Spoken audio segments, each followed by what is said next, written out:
생각합니다. 아직도 도전자인데, 예? 도전자인데 이 머릿속은 아직도 내가 챔피언이구나 라고 생각하고 있어서 자세를 이게 내가 챔피언이 아니라 도전자구나 라고 다시 예? 마음을 먹어야지 않냐 하는 생각을 하고 왔습니다. 예. 여름은 머리를 띵하게 하시는 게 물론사. 아니 여기가 띵하게 한 건 아니지. 이제 제가 예? 여론조사는 뭐 그냥 그걸 무조건 받아들여야 대책이 나오는 거니까 거기에 맞게 또 잘 제가 준비를 해야죠. 네. 요즘에 막 전라북도가 여러 가지로 다 어렵고 힘든 상황이라 저도 정치를 예전에 하고 또 저 앞으로도 정치를 해야 할 사람으로서 하여튼 뭐 도민들이나 뭐 우리 기자분들한테 그 죄송스러운 마음이 있습니다. 근데 제가 현역 때도 그랬고 또 물러나 있을 때도 그러면 이 어떤 현상이 발생되면 꼭 전라북도는 누군가한테 책임을 물으려고 하는 게 너무 강해서 사실은 그 원인과 대책을 좀 강구하는 것이 먼저 선행됐다 하는 생각이 들어서 어제 제가 익산에서 기자회견을 하면서 기자분들이 물어보는 말에서 이렇게 답변했어요. 까먹은 우리 익산의 상황하고 전라북도 상황하고 똑같을 건데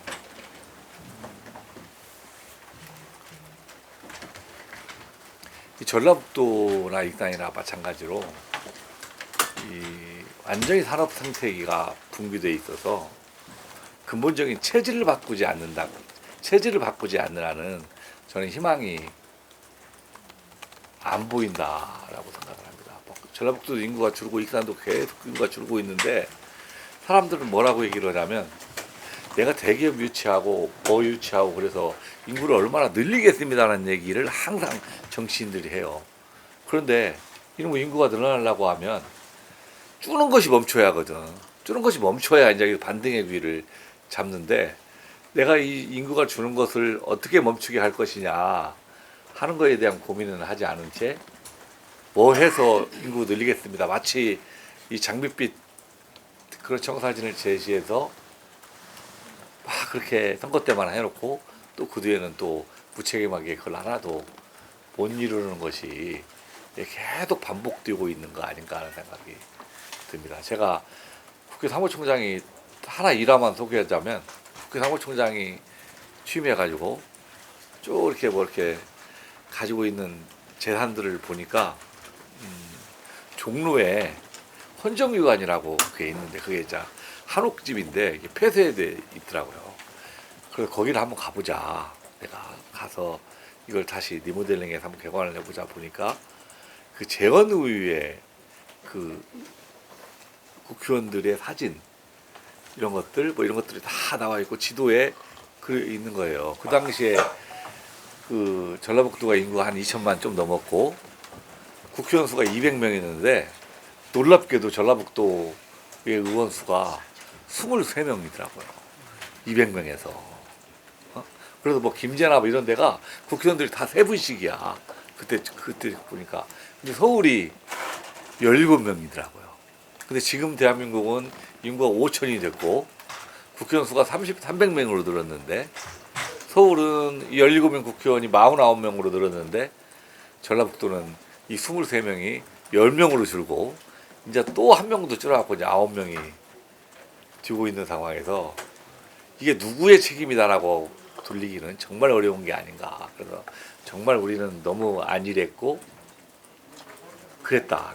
저는 역대 정치 선배부터 뭐 저를 포함해서 지금 현역 국회의원들까지 사실 다 책임이 있다. 그런데 책임을 느끼는 분들, 내가 책임이 있다라고 생각하는 것보다도 다 책임을 어디다 돌리려고만 하니까 사실은 우리 전라북도가 이렇게 길이 안 보이는 게 아닌가 하는 생각이죠.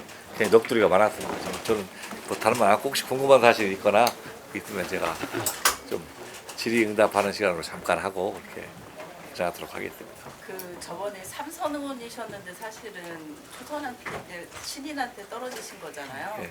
총선에 떨어지시게 된 폐해 원인이나 이런 것들 혹시 좀 분석을 하셨는지 예. 아니면 보완을 하고 나오시는 건지 그런 부분 한 말씀 해주시면 좋겠네요. 그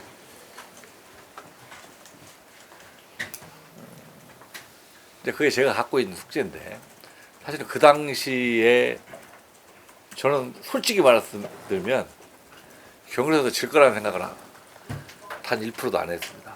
그런데 떨어졌더라고요. 떨어져서 사람들을 만나니까 저는 당연히 떨어져야 할 사람이더라고. 예.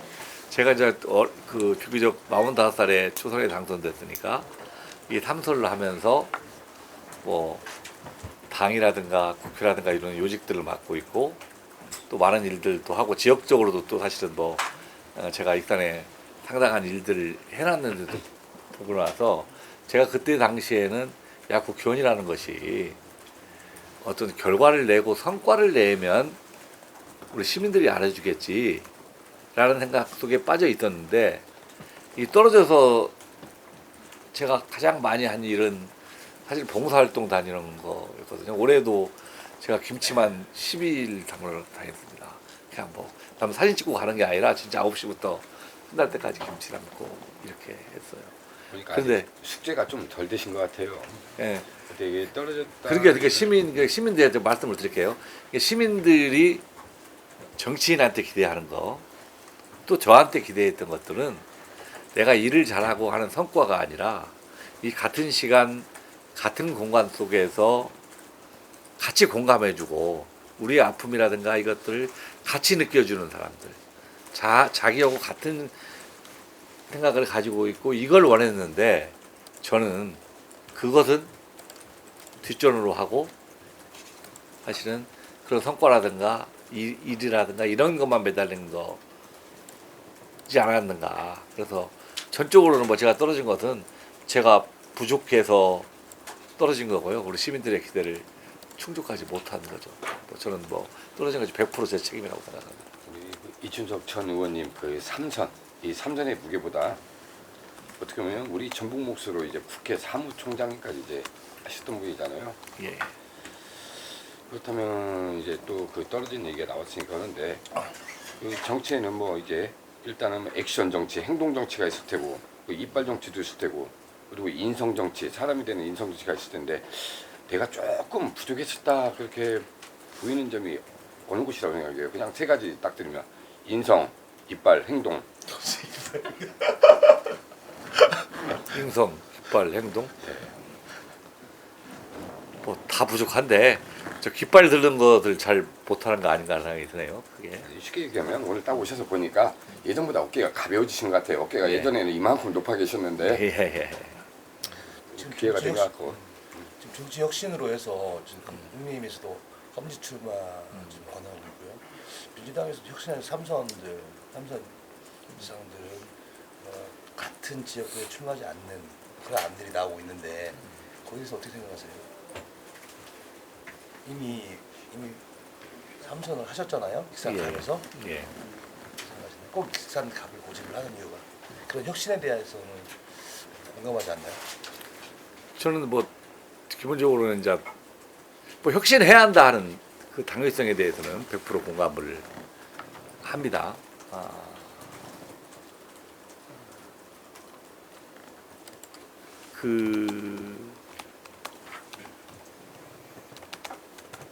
저도 삼선을 하고 또 경선에 떨어져서 하고 다시 이제 형식상으로는 4선을 도전하는 거지만 사실 한 텀은 심판을 받은 입장인데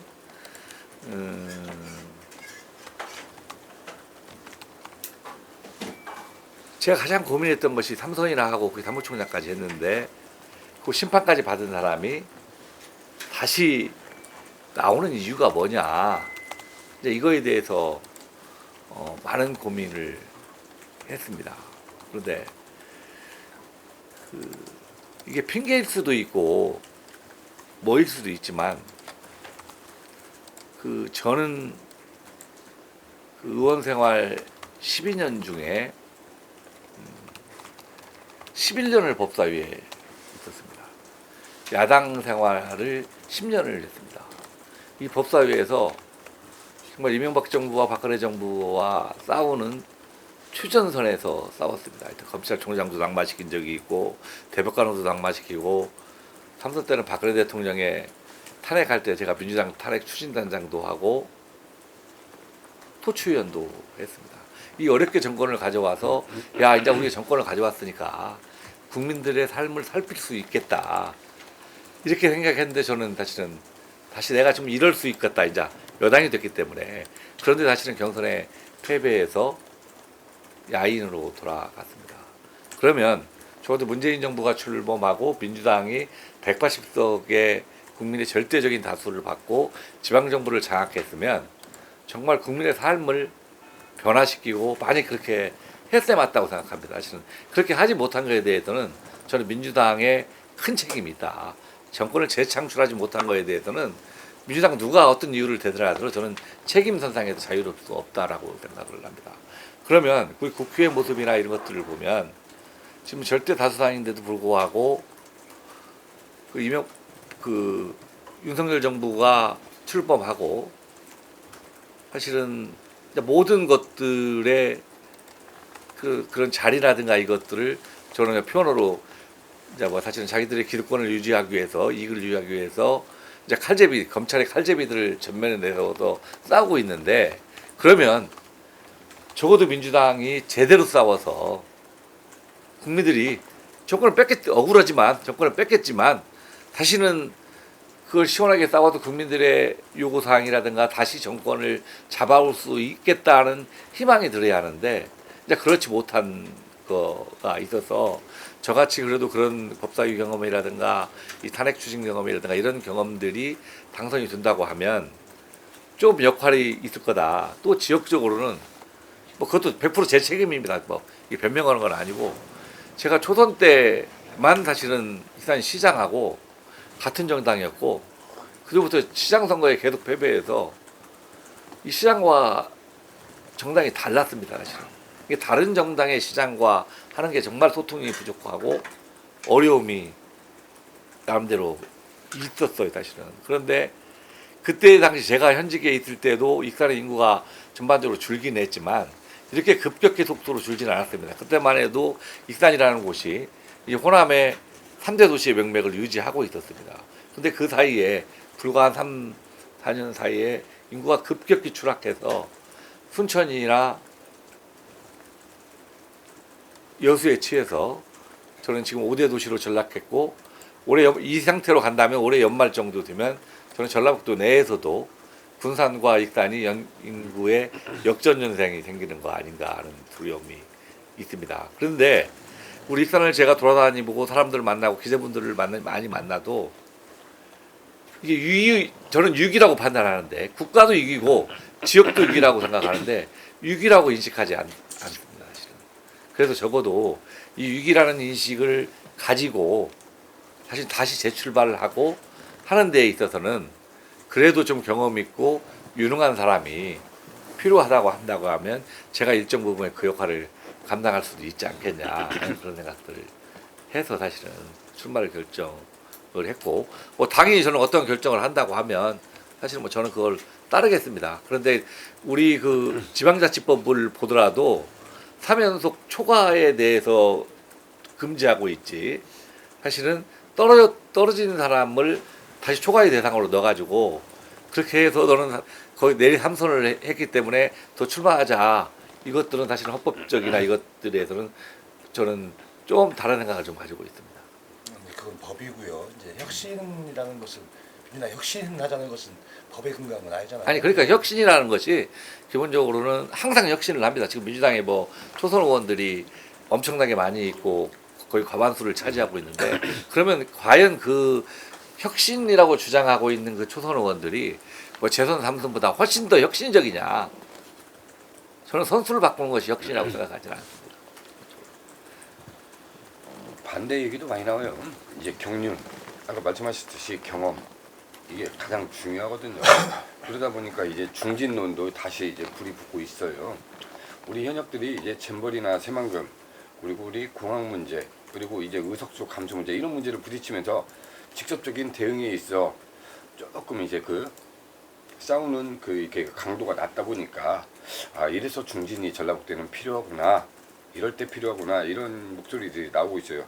자, 중진으로서 그러면 지금 우리 새만금의 그 이제 목소리를 좀 안 내고 계시지만 이제 내실 거로 보이는데 어떻게 해야 돼요, 이 싸움을 갖다가? 저는 이제 뭐 그 특정 신문에 기고도 하고 제 개인적으로는 의견을 밝힌 바는 있습니다, 사실은. 근데 사실은 그 새만금에 사는 국회 단계에서 상당 부분 저는 살아날 거라고 생각을 하고요. 근데 한 가지만 저는 주목하고 있습니다. 액수는 맞춰줄 겁니다, 어느 정도. 제가 야당 때 애결이 간사도 하고 기재위원장을 한 경험을 비추면 액수를 맞춰줄 겁니다. 그런데 가장 큰 포인트는 저는 새만금 공항의 예산이 살아나느냐 안 살아나느냐 이 한계가 가장 중심축을 차지할 거라고 생각을 합니다. 왜 저는 그런 느낌을 받았냐면 저 예산이 넘어온 걸 제가 다 분석을 해봤거든요. 근데 우리 새만금 예산이 78% 한 5천억이 놀러갈 때 우리 그 애결위원장이 민주당 의원이지 않습니까? 예. 전남 의원이지 않습니까? 근데 그 예산에 전남의 SOS 예산은 무려 3천억이 증액됐더라고요. 그리고 뭐 가닥도 예산은 물론 그렇고 또 새로이 지금까지 제주되지 않았던 사업 중에서 서산공항이 떠오르면서 이건 김태흠 도지사가 아마 넣은 예산 같은데 그걸 살리겠다라고 합니다.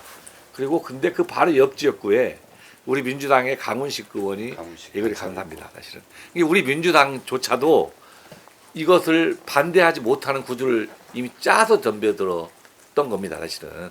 그래서 이게 뭔가 참 새만금에서 열린 잼버리가 실패했기 때문에 그 보복으로 예산이 잘렸다고 하는 것은 저는 형식에 불과한 거고 이 본질은 그 정권의 절대적 지지를 않는 쪽에 뭔가 본때를 보여주고 자기들한테 도움이 주는 쪽에 예산을 증액시키는 건데 저는 그 희생양이 우리 가장 힘없는 전라북도로 선택됐다고 생각합니다. 왜? 광주나 전남을 선택하면 광주, 전남 가만히 안 있습니다. 세상이 뒤집어집니다. 그러니까 가장 만만한 전라북도를 선택하게 되고 민주당 자체도 지역 예산으로서 싸우기는 굉장히 어려운 상황이 됩니다. 저는 딱 한 가지 길이 있다고 생각합니다. 제가 그래서 계속 그 주장을 했고 우리 민주당에도 얘기를 전했습니다. 이 예산을 살릴 수 있는 길은 딱 하나다. 우리 민주당이 당론으로 2024년의 예산은 국회는 증액을 못 시키고 감액만 시킬 수 있거든요. 새만금 예산의 복원 없이는 2024년 예산 통과는 없다는 것을 배수진으로 치면 우리 민주당이 다수당이기 때문에 절대로 예산이 통과되지 못합니다. 그리고 국회가 가지고 있는 권한이 또 하나의 권한이 뭐냐면 감액하는 권한을 가지고 있습니다. 국회는 증액은 못 시키지만 증액을 시킬 때는 정부의 동의를 얻어야지만 감액은 국회가 의결을 하는 순간에 감액이 됩니다. 그러면 저는 이게 상당히 결기가 필요한데 우리 민주당에 속해 있는 전라북도 의원이라든가 이런 사람들이 앞장서서 다른 지역의 예산을 잡으면 또 민주당 내에 쌈 나니까 그렇게 절대 잡지 말고 대통령이 관심 있는 사업 한 두세 개 골라서 그거 치고 들어가는 겁니다. 저는 그 대표적인 예산이 대통령이 하도 해외 가가지고 어디 가서 원조해 주겠다고 막 그런 얘기 많이 하고 다니니까 예를 들어서 뭐 우크라이나에 3천억 뭐 원조해 주겠다고 해요. 그 한 두세 개 골라가지고 그런 예산 전액 삭감하겠다라고 결정하면 뭐 대통령이 다 해외 다니면서 약속한 거기 때문에 지켜야 할 거 아닙니까? 그러면 그 예산 살리려고 하면 저는 이 예산 살려달라고 해갖고 그 막판에 배수진 치고 한번 싸우면 살릴 수 있는 길이 있는 거 아닌가 하는 생각이 합니다. 그래서 결기와 배수진의 작전이 저는 같이 필요하다고 생각합니다. 그래서 이제 도전자로서 다시 시민들의 마음을 얻어야 되는 상황인데요. 이거 어떻게 뛰실 계획인가요?